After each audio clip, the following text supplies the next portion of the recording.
എസ്എഫ്ഐയുടെ രാജ്ഭവൻ മാർച്ചിൽ സംഘർഷം. ബാരിക്കേഡ് തകർത്ത് പ്രവർത്തകർക്ക് നേരെ പലതവണ ജലപീരങ്കി പ്രയോഗിക്കുകയുണ്ടായി. തത്സമയ ദൃശ്യങ്ങളാണ് ഇപ്പോൾ രാജ്ഭവന് മുന്നിൽ നിന്ന് കാണുന്നത്. എസ്എഫ്ഐ ആണ് പ്രതിഷേധ മാർച്ച് സംഘടിപ്പിച്ചത്. പഠിപ്പുമുടക്കിന്റെ ഭാഗമായിട്ടാണ് എസ്എഫ്ഐ മാർച്ച് സംഘടിപ്പിച്ചത്. നീറ്റ് നെറ്റ് ക്രമക്കേട് അന്വേഷിക്കണം എന്നുള്ളതാണ് എസ്എഫ്ഐയുടെ പ്രധാനപ്പെട്ട ആവശ്യം. രാജ്ഭവന് മുന്നിൽ നിന്നുള്ള ഇപ്പോൾ കാണുന്നത് അല്പം മുൻപ് കാണുന്ന ദൃശ്യമാണ്. തത്സമയ ദൃശ്യങ്ങളും ഇതോടൊപ്പം നേരത്തെ കണ്ടിരുന്നു. കൂടുതൽ വിവരങ്ങൾ നൽകാൻ എം ജി മിഥുൻ ചേരുകയാണ് രാജ്ഭവന് മുന്നിൽ നിന്ന്. മിഥുൻ, ഇത് നീറ്റ് നെറ്റ് ഇതിൽ ദേശീയ വ്യാപകമായിട്ട് തന്നെയുള്ള ഒരു സമരത്തിലാണല്ലോ എസ്എഫ്ഐ ഏർപ്പെട്ടിരിക്കുന്നത്. എന്താണ് ഇപ്പോൾ രാജ്ഭവന് മുന്നിൽ കാണാനാവുന്നത്?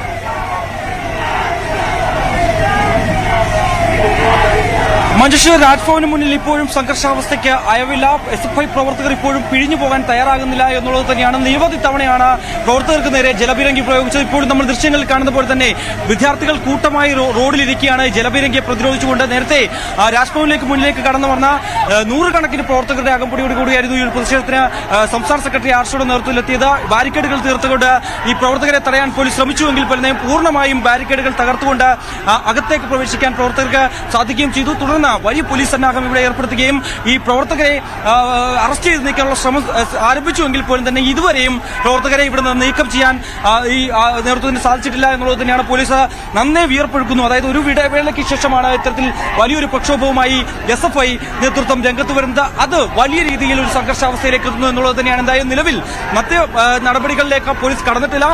നിലവിൽ ജലപീരങ്കി ഉപയോഗിച്ചുകൊണ്ട് ഈ പ്രവർത്തകരെ ഇവിടെ നിന്ന് നീക്കുന്നതിന് വേണ്ടിയുള്ള ശ്രമമാണ് പോലീസിന്റെ ഭാഗത്തുനിന്നും ഉണ്ടാകുന്നത്. പക്ഷേ മറ്റ് നടപടികളിൽ സാധാരണഗതിയിൽ പ്രവർത്തകർ പിരിയാതെ പോവുകയാണ് എങ്കിൽ ജലപീരങ്കിക്ക് പുറങ്ങെ ഇത്തരത്തിൽ ടിയർ ഗ്യാസും ഒപ്പം തന്നെ ലാത്തിചാർജ് അടക്കമുള്ള നടപടികളിലേക്ക് കടക്കുമായിരുന്നു. പക്ഷേ നിലവിൽ ഇപ്പോൾ ഈ പ്രവർത്തകർ കുത്തിയിൽ നിന്ന് പ്രതിഷേധിക്കുകയാണ്. നിലവിൽ വിദ്യാർത്ഥികളൊന്നും തന്നെ ഇവിടെ നിന്ന് പോകാൻ തയ്യാറാകുന്നില്ല, കൂട്ടാക്കുന്നില്ല എന്നുള്ളതാണ് നമുക്ക് ഈ ദൃശ്യങ്ങളിൽ നിന്ന് കാണാൻ സാധിക്കുകയും ചെയ്യുന്നത്. അത്തരത്തിൽ വലിയൊരു പ്രതിഷേധം തന്നെയാണ് രാജ്ഭവന് മുന്നിൽ ഇപ്പോൾ അരങ്ങേറുന്നത്. അതായത് നീറ്റ് വിഷയത്തിലെ ക്രമക്കേടുകൾ അന്വേഷിക്കുക, അതിൽ ഉത്തരവാദി ആയിട്ടുള്ള ആളുകളെയൊക്കെ തന്നെ നിയമ നടപടികൾക്ക് മുമ്പിൽ കൊണ്ടുവരിക. കൂടാതെ അതായത് കേന്ദ്ര വിദ്യാഭ്യാസ മന്ത്രി അദ്ദേഹം രാജിവെച്ച് പുറത്തു പോകുക, അദ്ദേഹത്തിന്റെ രാജി ആവശ്യപ്പെടണം തുടങ്ങിയ ആവശ്യങ്ങളാണ് പ്രധാനമായും എസ്എഫ്ഐ മുന്നോട്ട് വെക്കുന്നത്. അതിന്റെ ഭാഗമായി ഇന്ന് അഖിലേന്ത്യാ തലത്തിലാണ് എസ്എഫ്ഐ വിദ്യാഭ്യാസ ബന്ദ് ആഹ്വാനം ചെയ്യുകയും ചെയ്തിരിക്കുന്നത്. ഇപ്പോൾ നമ്മൾ ദൃശ്യങ്ങൾ കാണുന്ന പോലെ തന്നെ പെൺകുട്ടികൾ അടക്കമുള്ള പ്രവർത്തകരെ പോലീസ് അറസ്റ്റ് ചെയ്ത് നീക്കുന്ന കാഴ്ചയാണ് കാണാൻ സാധിക്കുന്നത്. നന്നേ പോലീസ് പാടുപെടുന്നുണ്ട് ഇവരെ ഇവിടെ നിന്ന് നീക്കം ചെയ്യാൻ. ഇപ്പോഴും വിദ്യാർത്ഥികൾ കുത്തിയിരുന്ന് പ്രതിഷേധിക്കുകയാണ്. അവരെ ഇവിടുന്ന് പിന്തിരിക്കുന്നതിന് വേണ്ടി നിരവധി തവണയാണ് ജലപീരങ്കി പ്രയോഗിച്ചത്. പക്ഷേ അതിനെയെല്ലാം മറികടക്കാൻ പ്രവർത്തകർക്ക് സാധിക്കുന്നു. അത്രയും വലിയൊരു പ്രതിഷേധത്തിലേക്ക്, അത്രയും വലിയൊരു പ്രക്ഷോഭത്തിലേക്ക് എസ്എഫ്ഐ നീങ്ങുന്നു എന്നുള്ളത് തന്നെയാണ്. എന്തായാലും സംസ്ഥാന സെക്രട്ടറി ആർഷോയുടെയും ഒപ്പം തന്നെ മറ്റ് വിദ്യാർത്ഥികളുടെ ഒക്കെ നേതൃത്വത്തിൽ വലിയൊരു പ്രതിഷേധം കാഴ്ചവെക്കുന്നുള്ളതാണ്. ഇപ്പോൾ നമ്മൾ ദൃശ്യങ്ങൾ കാണുന്ന പോലെ തന്നെ ഇവിടെ കുത്തിയിരുന്ന് പ്രതിഷേധിച്ച വിദ്യാർത്ഥികളെ എല്ലാം തന്നെ അറസ്റ്റ് ചെയ്ത് നീക്കിയാണ്. വലിയൊരു പോലീസ് സന്നാഹം ഈ വിദ്യാർത്ഥികളെ നേരിടുന്നതിന് വേണ്ടി ഇവിടെ അണിനിരന്നിട്ടുണ്ട് എന്നുള്ളത് തന്നെയാണ്. എന്തായാലും ഇപ്പോൾ നിലവിൽ കാണുന്ന പോലെ തന്നെ വലിയ പ്രതിഷേധത്തിന് രാജ്ഭവൻ അരങ്ങേറുന്നു എന്നുള്ളത് തന്നെയാണ്. ഏകദേശം ഒരു മണിക്കൂറിലധികമായി ഇവിടെ സംഘർഷാവസ്ഥ തുടരുകയാണ്. ഇവരെ പിന്തിരിപ്പിക്കുന്നതിന് വേണ്ടിയുള്ള ശ്രമം പോലീസിന്റെ ഭാഗത്തുമുണ്ട്. നിരവധി പോലീസ് സേന ഇവിടേക്ക് എത്തുന്നു എന്നുള്ളത് തന്നെയാണ് മനുഷ്യൻ നമുക്ക് ഇവിടെ നിന്ന് കാണാൻ സാധിക്കുന്നത്. ശരി, തത്സമയ ദൃശ്യങ്ങളാണ് കാണുന്നത്. പ്രവർത്തകരെ പോലീസ് അറസ്റ്റ് ചെയ്ത് കൊണ്ടുപോകുന്നു. രാജ്ഭവന്റെ തൊട്ടടുത്ത് വരെ എത്തുവാനായിട്ട് ഇവർക്ക് കഴിഞ്ഞു. ബാരിക്കേഡുകൾ വെച്ചിട്ടുണ്ടായിരുന്നു, അത് മറികടക്കുവാനുള്ള ശ്രമമാണ് നടന്നത്. ജലപീരങ്കി പ്രയോഗിക്കുകയായിരുന്നു പോലീസ്. പലതവണ പോലീസിന് ജലപീരങ്കി പ്രയോഗിക്കേണ്ടി വന്നു.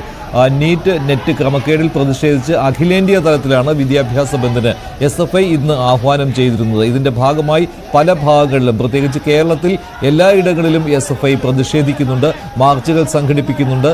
ഇതിൽ സംസ്ഥാന വ്യാപകമായുള്ള സമരത്തിന്റെ ഏറ്റവും വലിയ മാർച്ച് സംഘടിപ്പിച്ചിരിക്കുന്നത് തിരുവനന്തപുരത്താണ്. തിരുവനന്തപുരത്ത് രാജ്ഭവന് മുന്നിലേക്കാണ് എസ്എഫ്ഐയുടെ മാർച്ച് സംഘടിപ്പിച്ചത്. ഗവർണറുമായി നേർക്കുനേർ പോരെ എസ്എഫ്ഐ തുടരുന്നുണ്ട്. അതിനാൽ തന്നെ എസ്എഫ്ഐയുടെ ഈ മാർച്ചിന് വീറും വാശിയും കൂടും. അതുതന്നെയാണ് ഇപ്പോൾ രാജ്ഭവന് മുന്നിൽ കണ്ടത്.